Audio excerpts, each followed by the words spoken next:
Hej, Šaran sa vama ovdje, ovo je iznad svake kontrole, a danas govorimo o novom materijalu benda Izrod. Ulica, trnje i kamenje.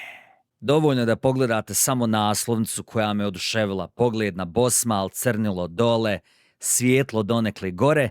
Iako ja zaista nisam siguran da se na naslovnici novog izdanja Izroda nalazi Sarajevska zora, ja nekako fantaziram i priželjkujem da jeste.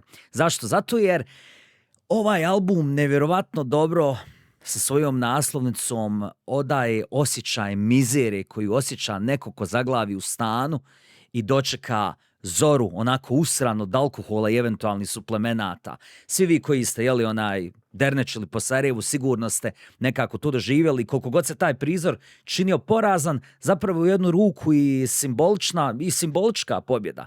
Jer u tim trenucima možeš da vidiš gdje si ti u ovom gradu i onda da napraviš nove korake koji te mogu iduće sedmice smjestiti ponovo u nečiju kuhinju ili negdje gdje bi zaista volio da budeš. Iskreno rečeno, osjećam da je Sarajevo, pored ličnih introspekcija, možda i najveća inspiracija ove black metal grupe, koja, kako svi znalci znaju, pripada kolektivu Black Plague Circle, koji je BiH stavio na mapu svjetskog black metala.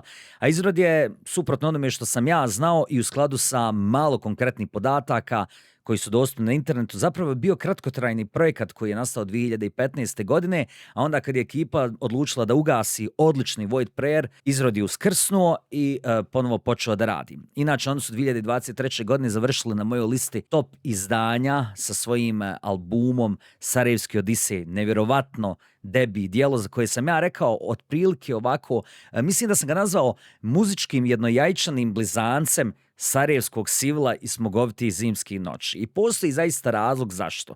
Kada slušate Sarajevski Odisej, barem ja kada ga slušam, meni taj album smrdi na dugu sarajevsku zimu. S druge strane, Ulica, trnje i kamenje se nekako okitio s travom sarajevskog ljeta.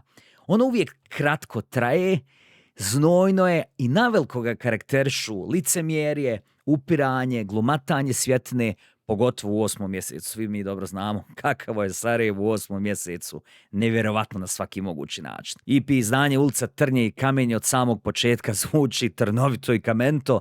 Započinje sa instrumentalom Svitanje, koja zvuči upravo ovako kao ja kada opisujem dočekivanje zore po dernecima u Sarajevu. Inače, melodija je iznimno melanholična, bazirana je na klavirskim dioncama, ima elemente tema muzike koju kriju cirkuske šatre i muzičke kutije. Imam osjećaj, nemam taj podatak, ali imam osjećaj da je ovaj uvod djelo gitariste Nemira, koji je ranije potpisivao zanimljive muzičke eksperimente kojima je dominirao zvuk crnih i bijelih tipki. A nakon što Svitanje odradi svoje i zaista kada svane počinje vihor i prva stvar koju ćete primijetiti je čvrstoća Izroda, benda koji je dodatno utegnut dolaskom bubnjara MGA, odnosno Grozomora. Bez obzira koji pseudonim koristili, jer koriste se na izmjenično oba, radi se o vrsnom BiH muzičaru usviranom u dead metal bendovima sa progresivnim tendencijama.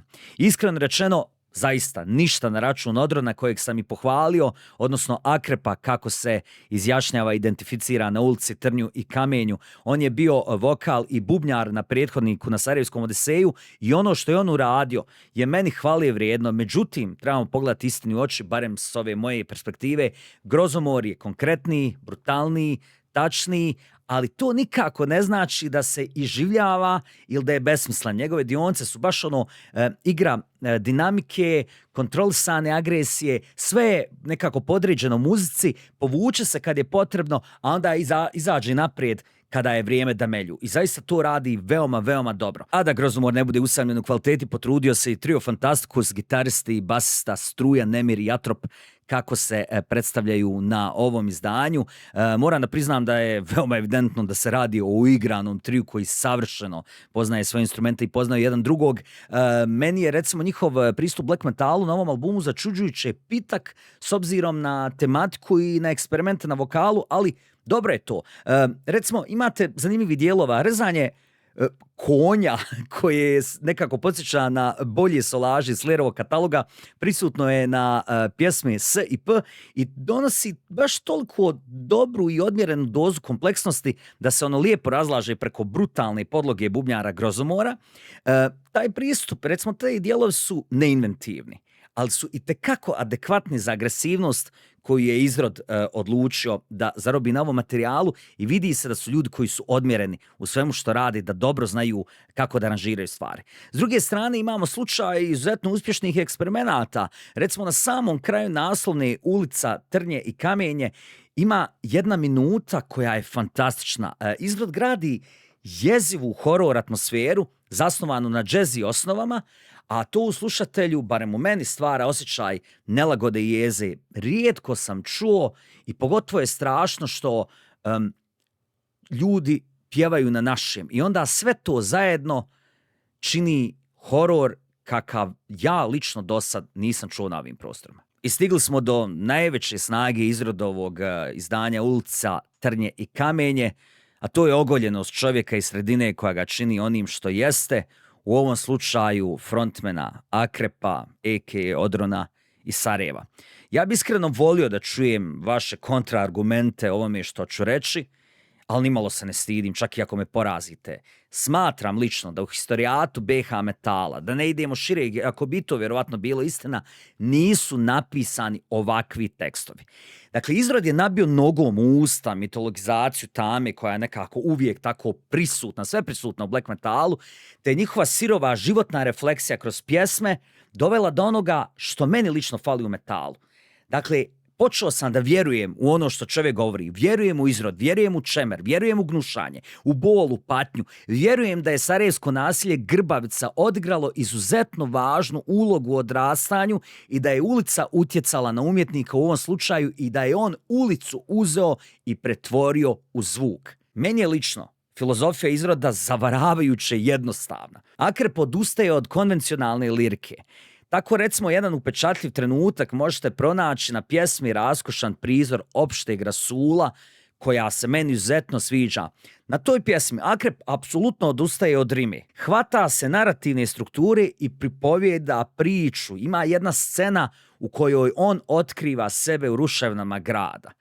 Dakle, nevjerovatan moment. I na to dodajete recimo njegovo kombinovanje klasičnog pristupa black metal pjevanju, dijelove dead metala kojih on najvjerojatnije nije ni svjestan.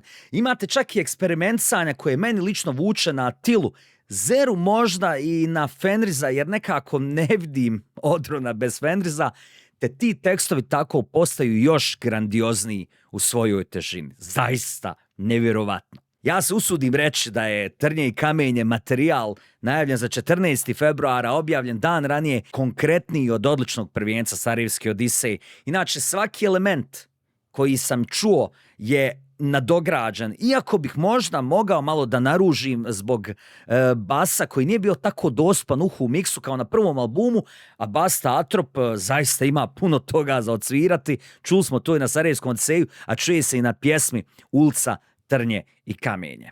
Finalna ocjena: ne da trebate slušati, nego trebate i kupiti. Signal Rex donosi ovo fantastično BH izdanje vrijedno vaše pažnje u CD formatu, a da bi Izrod stigao do što većeg broja slušatelja i da bih ja imao volju da ovo radim, jer ne dobijam nikakve pare od ovoga, podijelite ovaj video sa prijateljima, osjećajte se slobodni da u komentarima kažete svoje mišljenje o ovom izdanju i predložite šta je iduće o čemu bih trebao govoriti. Do idućeg puta, cmok cmok, i čitajte Izvan svake kontrole na izvansvakekontrole.com.